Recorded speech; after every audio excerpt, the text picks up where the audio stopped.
नमस्कार सबैलाई स्वागत छ सजिलो कन्सेप्टमा म सन्दीप सिंह। आजको यस भिडियोमा हामीहरू कुरा गर्न गइरहेका छौं formula revision of chapter 10 capital management. Okay, र क्यापिटल म्यानेजमेन्टको कुरा गर्ने भनेपछि क्यापिटल म्यानेजमेन्टको यस भिडियोमा चाहिँ मैले चाहिँ फर्मुला रिभिजन गर्नु साथसाथै केही टर्महरुलाई पनि एक्सप्लेन गर्ने कोसिस गर्नेछु, अर्थात् फर्मेटहरु पनि बुझाउने कोसिस गर्नेछु सो दैट तपाईलाई चाहिँ एक्जाममा आउने न्युमेरिकल प्रोब्लमहरु इजी तरिकाले सल्भ गर्न सक्नुहुनेछ।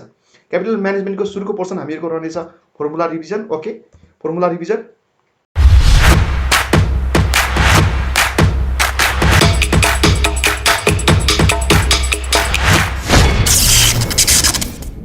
त्यसै गरेर सेकेन्ड पोर्सनमा हामीहरु क्यापिटल, त्यस्तै गरेर क्यापिटलको क्यापिटल एडुकेसी इम्प्लिमेन्टिङ बेसल 3 कसरी इम्प्लिमेन्ट भएको छ क्यापिटलमा त्यो सँगसँगै टायर 1 र टायर 2 क्यापिटलको फर्मेट बुझ्ने कोसिस गर्नेछौं र सँगसँगै रिस्कको पार्टमा पनि हामीहरु केही कुराहरु हेर्नेछौं जुन चाहिँ एक्जाम पोइन्ट अफ भ्यूबाट एकदम इम्पोर्टेन्ट छ। चारवटा कुरा पढ्नेछौं जस अन्तर्गत क्रेडिट रिस्क वेटेड एक्सपोजर, त्यसै गरेर अपरेसनल रिस्क वेटेड एक्सपोजर र मार्केट रिस्क वेटेड एक्सपोजर र फाइनली हामीहरुको सुपरभाइजरी एडजस्टमेन्ट अन्डर पिलर 3 को बारेमा केही कुराहरु हामी डिस्कस गर्नेछौं सो दैट तपाईहरुले चाहिँ क्यापिटल म्यानेजमेन्ट चाहिँ इजी तरिकाले तपाईले एक्जाममा सल्भ गरेर आउन सक्नुहुनेछ यो भिडियो हेरिसकेपछि। ओके, फर्मुला पोर्सनतिर अगाडि बढिहालौं। हामीहरु फर्मुला पोर्सनतिर अगाडि बढिहालौं जस अन्तर्गत हामीहरुको सुरुमा क्यापिटल म्यानेजमेन्टको केही फर्मुलाहरु हामी डिस्कस गर्नेछौं।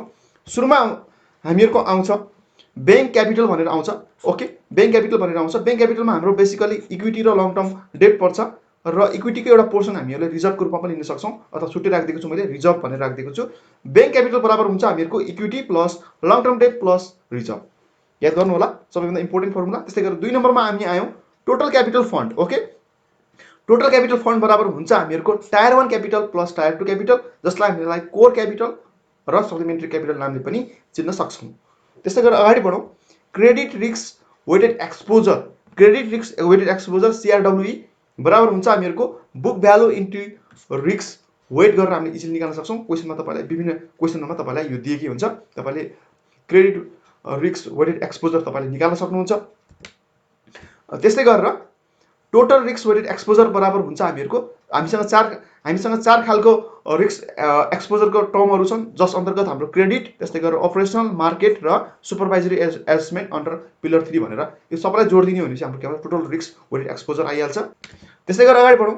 कोर क्यापिटल रेशियो बराबर हुन्छ हामीको core capital divided by total risk weighted exposure. Total capital ratio बराबर हुन्छ टोटल क्यापिटल वेटेड एसेट्स हुन्छ, एक्सपोजर भयो एसेट्स हुन्छ। ओके, एसेट्स हुन्छ। कोर क्यापिटल रेशियो बराबर हुन्छ core capital divided by total risk weighted assets हुन्छ इन्टु 100 गर्दिनुस्। त्यस्तै गरेर मिनिमम कोर क्यापिटल बराबर हुन्छ हामीहरुको risk weighted assets into minimum ratio. यो मिनिमम रेशियो चाहिँ गभर्नमेन्टले हामीलाई तोकेर दिएको हुन्छ, स्पेशली नेपाल राष्ट्र बैंक अथवा सेन्ट्रल बैंकले तोकेर दिएको हुन्छ। ओके, त्यस्तै गरेर अगाडि बढ्ने capital adequacy ratio. Capital adequacy ratio बराबर हुन्छ हाम्रो total capital fund divided by total risk weighted exposure र विभिन्न केसमा चाहिँ के हुन्छ भन्दाखेरि टोटल रिस्क वेटेड एसेट्स मात्रै क्वेशनमा हामीलाई धेरै जस्तो केसमा चाहिँ एसेट मात्रै दिएको हुन्छ, अरु खालको रिस्क एक्सपोजर दिएको हुन्न। त्यसैले गर्दाखेरि कतिपय अवस्थामा चाहिँ हामीले टोटल रिस्क वेटेड एक्सपोजर र total risk weighted assets same आउँछ, किनभने चाहिँ हामीलाई एसेटको साइडबाट मात्रै सोधेको केसमा चाहिँ हामीहरुको टोटल रिस्क वेटेड एक्सपोजर र टोटल रिस्क वेटेड एसेट्स के हुन्छ सेम आउन गइरहेको हुन्छ। यसमा पनि विचार गर्नु होला है त। यो थियो हामीहरुको केही इम्पोर्टेन्ट फर्मुलाहरु, तपाईले जुन चाहिँ एक्जाम हलमा छिर्नु भन्दा अगाडि तपाईलाई याद भएकै हुनुपर्छ। Okay, shareholder view on bank क्यापिटलाइजेसनको पार्ट छ। यसमा हामीहरुको केही फर्मुलाहरु छ। Percentage change in EPS, percentage change in EPS बराबर के हुन्छ percentage change in EBIT into EBIT divided by EBIT minus interest expenses गर्यो भनेपछि हाम्रो पर्सेन्टेज चेन्ज इन ईपीएस आउँछ, जहाँ हामीहरुको पर्सेन्टेज चेन्ज इन ईबीआईटी बराबर के गर्न सक्छौं। जहिले पनि पर्सेन्टेज चेन्ज भन्ने बित्तिकै हामीले के सम्झिने, new minus old by old सम्झिनु होला।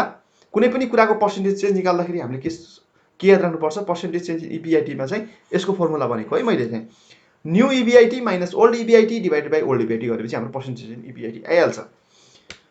त्यस्तै गरेर भ्यालु अफ लिभर्ड बैंक छ, त्यसलाई मैले भीएल ले इन्डिकेट गरेको छु। यो बराबर हुन्छ हाम्रो VU plus TD minus C हुन्छ, जहाँ हामीहरुको भीयू बराबर value of unlevered bank, T बराबर tax rate on bank income, D बराबर मार्केट भ्यालु अफ डेब्ट अनसेक्योर्ड डिपोजिट र सी बराबर cost impose by the regulator भनेर हामीले बुझ्न सक्छौं। ओके, त्यस्तै इक्विटी पोजिसन बराबर हुन्छ हामीहरुको VL minus D value of levered bank minus market value of the डेब्ट अथवा अनसेक्योर्ड डिपोजिट हुन्छ। भ्यालु इक्विटी पोजिसनलाई यसले इन्डिकेट गरेका छौं हामीहरुले। ICGR internal capital generation rate ICGR बराबर हाम्रो हुन्छ आइसिजिआर बराबर 1 divided by capital ratio into ROA into earning retention ratio हुन्छ। यसलाई म मेटिदिन्छु है, यहाँ लेख्न अलिकति प्रब्लम हुनसक्छ तल चाहिँ। आइसिजिआरमा युज हुने क्यापिटल रेसियो आरओए र अर्निङ रिटेन्सन रेसियोको फर्मुला पनि लेखाइदिन्छु, सो द्याट तपाईँलाई सजिलो हुन्छ। टोटल क्यापिटल रेसियो बराबर के हुन्छ, total equity by total assets हुन्छ। त्यस्तै गरेर आरओए बराबर रिटर्न अन एसेट्स, रिटर्न भन्ने बित्तिकै हाम्रो नेट इन्कम हो, एसेट्स भनेको टोटल एसेट्स भइहाल्यो। अर्निङ रिटेन्सन रेसियो बराबर हुन्छ हामीहरूको net income minus preferred share dividend plus CSD. CST भनेको common stock dividend divided by net income गरेपछि हाम्रो के आउँछ, रिटेन अर्निङ रेसियो आउँछ। यति फर्मुला तपाईँले जान्नुभयो भनेपछि क्यापिटल म्यानेजमेन्टमा तपाईँलाई अरू खालको कुनै पनि प्रब्लम आउँदैन। यति फर्मुलाले तपाईँलाई मोर देन इनफ हुन्छ। र कन्सेप्ट चाहिँ यसपछि बुझ्नुपर्ने भनेको कन्सेप्ट हो। केही कन्सेप्टहरू हामीले बुझ्यौँ भनेपछि चाहिँ हामीलाई मोर देन इनफ हुन्छ, जुन इक्जाम पोइन्ट अफ भ्यूबाट इम्पोर्टेन्ट छ। पढ्नुपर्ने धेरै कुराहरू छन्, तर इक्जाम पोइन्ट अफ भ्यूबाट हेर्ने भनेपछि केही कुरा छन् जुन चाहिँ तपाईँले जान्नै पर्ने हुन्छ। ओके, त्यसो भएपछि नेपाल राष्ट्र ब्याङ्कको बारेमा कुरा गरौँ। नेपाल राष्ट्र ब्याङ्कको बारेमा कुरा गरौँ। ओके, नेपाल राष्ट्र ब्याङ्क ब्याङ्कर अफ द ब्याङ्कको रूपमा हामी ट्रिट गर्न सक्छौँ, जसले चाहिँ कम्प्लिट गाइडलाइन चाहिँ प्रोभाइड गर्छ to the commercial bank. Okay, र गाइडलाइन प्रोभाइड गर्दाखेरि उसले बेसल 3 नर्म युज गर्छ, जुन चाहिँ इन्टरनेसनल स्ट्यान्डर्ड हो। यसै नर्ममा बेस भएर चाहिँ उसले चाहिँ कमर्सियल ब्याङ्कलाई चाहिँ के गर्ने गरेको हुन्छ, गाइडलाइन गर्ने गरेको हुन्छ। यसको लागि यसले छुट्टै ल निकालेको छ, जसलाई हामीले नेपाल राष्ट्र ब्याङ्क एक्ट 2002 भन्न सक्छौँ। र यसको सेक्सन 79 मा हेर्ने हो भनेपछि दुईटा महत्त्वपूर्ण कुराहरू भेट्न सक्छौँ टु दि कमर्सियल ब्याङ्क, जसमा चाहिँ मिनिमम कोर क्यापिटल चाहिँ 6% मेन्टेन गरेकै हुनुपर्छ र आफ्नो रिस्क वेटेड एक्सपोजर के हुनु पर्यो, क्यापिटलको चाहिँ 10% हुनुपर्छ भनेर तोकेको छ। ओके, मिनिमम कोर क्यापिटल कति, 6%। त्यस्तै गरेर रिस्क वेटेड एक्सपोजर कति, टोटल क्यापिटलको 10%। भनेपछि क्यापिटललाई हामीले दुई भागमा बाँड्न सक्छौँ कमर्सियल ब्याङ्कको। एउटा हुनसक्छ कोर क्यापिटल, अर्को हुनसक्छ सप्लिमेन्ट्री क्यापिटल। यसको छुट्टै नाम पनि छ। कोर 1 क्यापिटललाई हामीहरूले टायर 1 क्यापिटल भन्छौँ, त्यस्तै गरेर कोर सप्लिमेन्ट्री क्यापिटललाई हामीले टायर 2 क्यापिटल भन्छौँ। यो दुईटा क्यापिटलको इम्पोर्टेन्स अनुसार चाहिँ हामीले ब्रेकडाउन गरेका छौँ। कमर्सियल ब्याङ्कको क्यापिटलको नेचर अनुसार चाहिँ दुई भागमा बाँड्न सकिन्छ, कोर र सप्लिमेन्ट्री गरेर।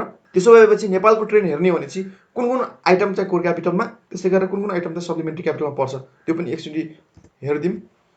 र कोर क्यापिटल भनेको प्राइमेरी क्यापिटलको रूपमा लिन सक्छौँ। यसले चाहिँ कुनै पनि कमर्सियल ब्याङ्कको चाहिँ स्ट्रेन्थ मेजर गरिदिन्छ।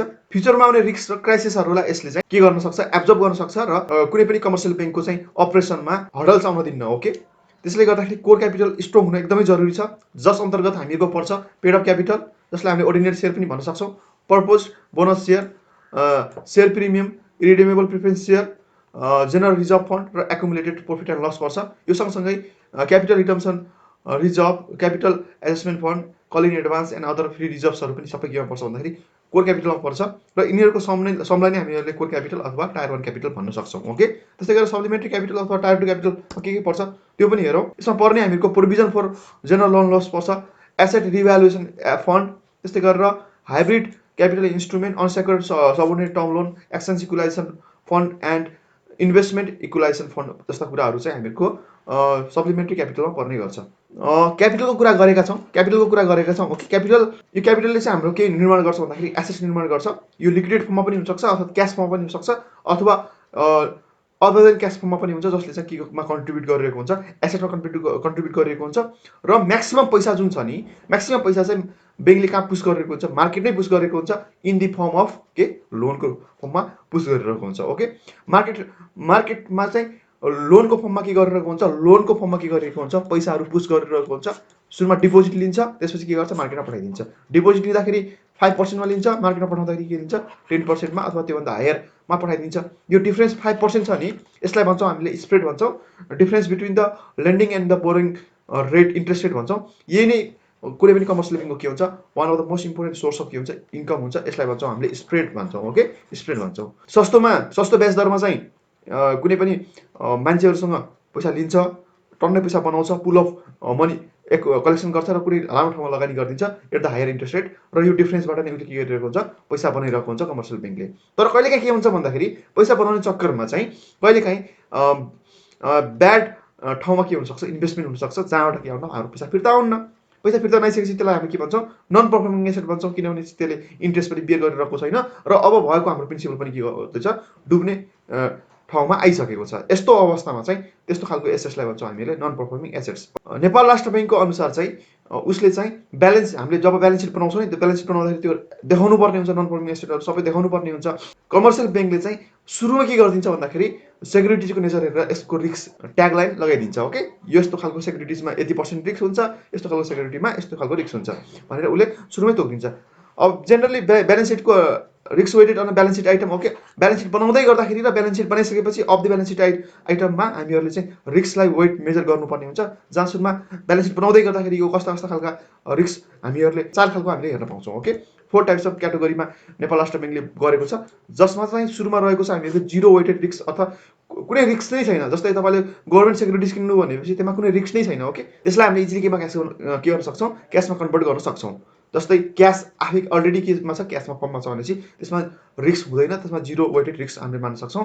त्यस्तै गरेर एसाइन विथ 20% वेट भन्न सक्छौँ, 20% रिस्क वेट हुनसक्छ। त्यस्तै गरेर 100% र त्यस्तै गरेर 150% वेट हुनसक्छ। अफ द ब्यालेन्स सिट आइटमको पनि हेरौँ। अफ द ब्यालेन्स सिट आइटममा चाहिँ 6 भागमा बाँडिएको छ। एउटा 0% जिरो वेट, एउटा 10 वेट, एउटा 20, 50, 100 र 200 वेट गरेर हामीहरूले के गर्न सक्छौँ भन्दाखेरि 6 वटा क्याटेगोरीमा हामीहरूले रिस्क वेटेड आइटमलाई डिभाइड गर्न सक्छौँ। ओके, यो थियो नेपाल राष्ट्र ब्याङ्कको थोरै ओभरभ्यू। अब बुझ्नुपर्ने मेन कुरा त हामीहरूको कहाँ रहेको छ भन्दाखेरि BBS 4 तिरमा चाहिँ हामीले टायर 1 र टायर 2 लाई अलिकति बुझ्ने कोसिस गरौँ। मैले जस्ट तपाईँलाई थोरै कुराहरू मात्रै यसमा इन्क्लुड थियो जुन चाहिँ रेगुलर रूपमा हामीहरूको आइरहेको छ। ओके, रेगुलर रूपमा चाहिँ हामीहरूको आइराख्ने आइटमहरूमध्ये थियो। Tyre 1 capital versus tyre 2 capital मैले यहाँ लेखिदिएको छु। यो टायर 1 क्यापिटल अथवा टायर 2 क्यापिटल भन्ने बित्तिकै हामीले के भन्छौँ भन्दाखेरि ब्याङ्क क्यापिटल पनि भन्न सक्छौँ। यसको अर्थ के भन्दाखेरि ब्याङ्कसँग कति पैसा छ त। क्यापिटल भन्ने बित्तिकै ब्याङ्कसँग कति पैसा छ, ब्याङ्कसँग कति पैसा छ, आइदर त्यो लिक्विडेट अथवा क्यास फर्ममा होस्, अरू फर्ममा पनि हुनसक्छ to make the cash. Okay, tier 1 capital भनेको के हुन्छ, मेजरली सेयर होल्डर इक्विटी हुनसक्छ र रिटर्न अर्निङ हुनसक्छ, डिभिडेन्ड बाँडिसकेपछि रहेको पैसा हुनसक्छ। ओके, जुन पैसा छ उसले के गर्छ, फ्युचर इन्भेस्टमेन्टमा लगानी गर्ने पैसाको रूपमा पनि हामीले ट्रिट गर्न सक्छौँ। त्यस्तै गरेर सप्लिमेन्ट्री भनेको त्यो बाहेक अरू कुनै पैसा छन् भने चाहिँ त्यसलाई हामीले ब्याङ्कले पब्लिकबाट पैसा लिन्छ। त्यो हुनसक्ला आइपिओ इस्यु गरेर हुनसक्ला अथवा सेयर बेचेर हुनसक्ला। ओके, अथवा मान्छेहरूले आफूले डिपोजिट पनि गर्न सक्छन् ब्याङ्कमा, होइन, टु गेन द इन्ट्रेस्ट।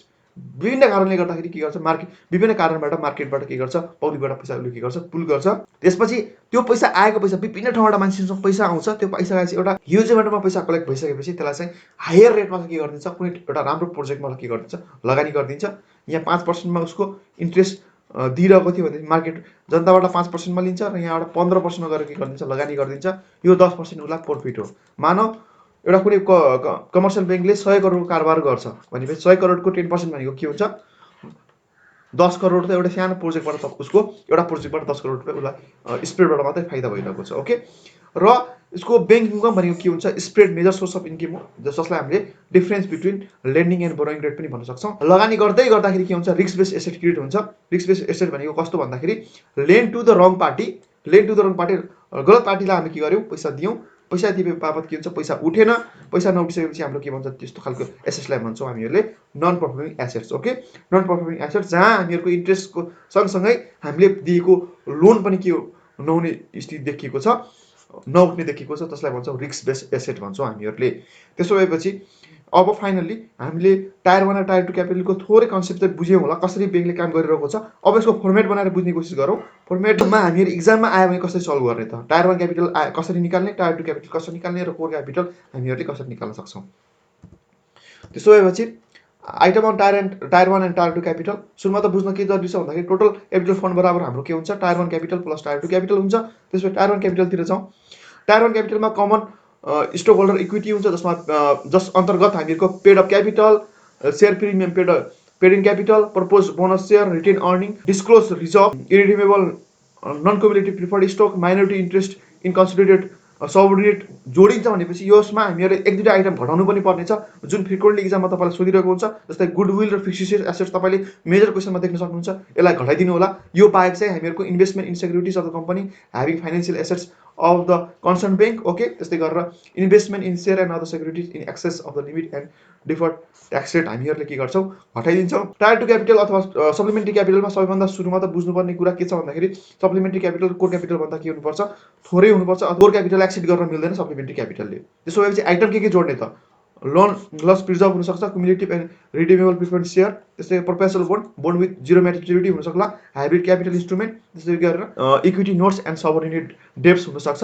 यसलाई अझ तपाईँले बुझ्न चाहनुहुन्छ भनेपछि तपाईँले TU75 र 76 को क्वेसन सल्भ गर्नुभयो भनेपछि मोर देन इनफ हुन्छ तपाईँलाई चाहिँ है। यतिले मात्रै पुग्दैन, फर्मेट मात्रै बुझेर पुग्दैन। तपाईँले एउटा अथवा दुईवटा चाहिँ तपाईँले चाहिँ के गर्नुहोस् भन्दाखेरि तपाईँले चाहिँ TU सोलुसनलाई पनि प्र्याक्टिस गरिदिनु होला। 2076 र 5 लाई प्र्याक्टिस गरिदिनु होला। 77 त हामीले इक्जाम दिने हो होइन। Capital adequacy ratio total capital fund divide by total risk weighted एक्सपोजरले डिभाइड गर्यो भनेपछि हाम्रो क्यापिटल एडुकेसी रेसियो आइहाल्छ।